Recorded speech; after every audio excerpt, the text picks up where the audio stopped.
I got a $400 ticket that changed my life forever. I stared at that $400 speeding ticket and thought, this is it, I'm screwed.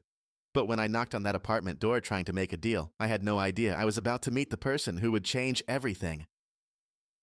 It was a rainy Tuesday in October when I got the notification on my phone, a $400 speeding ticket. I remember my stomach dropping. That was exactly the money I had saved for rent. I'd been working as a DoorDash driver for 2 years, ever since I lost my job during the pandemic. Every dollar counted, every delivery mattered, and now this ticket for going 15 over the speed limit had destroyed my plans. The worst part? I didn't even remember speeding, but there it was, the camera photo of my beat-up Honda Civic on some highway I barely knew had speed cameras.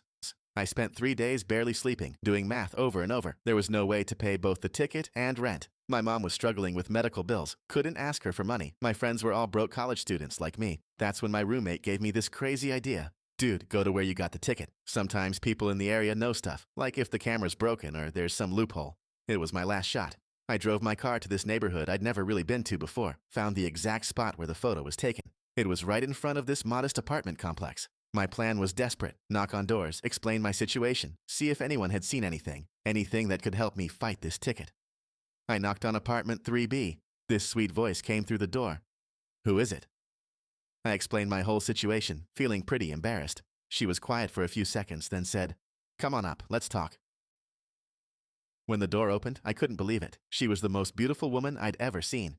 She invited me in, offered me coffee, and started telling me this incredible story. "Look," she said, pulling up something on her laptop, "I'm actually a traffic attorney. That speed camera in front of my building has been malfunctioning for months. I've successfully fought dozens of tickets from that exact location." She didn't just help me fight the ticket. She showed me all the documentation, taught me about my rights, and spent 3 hours with me explaining how the whole system worked. But what really blew me away was when she said, "I'm not charging you anything. I've helped tons of people in this neighborhood. It's my way of giving back." 6 months later, I was standing outside that same apartment 3B, holding a bouquet of roses. Not only did we successfully fight the ticket and win, but I'd found the person I wanted to spend the rest of my life with. Today, 2 years later, Sarah and I have our own traffic law practice. We help people in situations just like mine. And it all started with a ticket I thought would break me, but actually brought me the greatest blessing of my life. Sometimes what feels like your worst moment is exactly what you needed to find your happiness. Life has really funny ways of putting you in the right place at the right time with the right person. If this story touched your heart like it touched ours, smash that like button and subscribe. In the comments, tell me, what was the worst moment in your life that ended up being a blessing in disguise? We read every single comment. And don't forget to hit the notification bell because we've got so many incredible stories coming your way.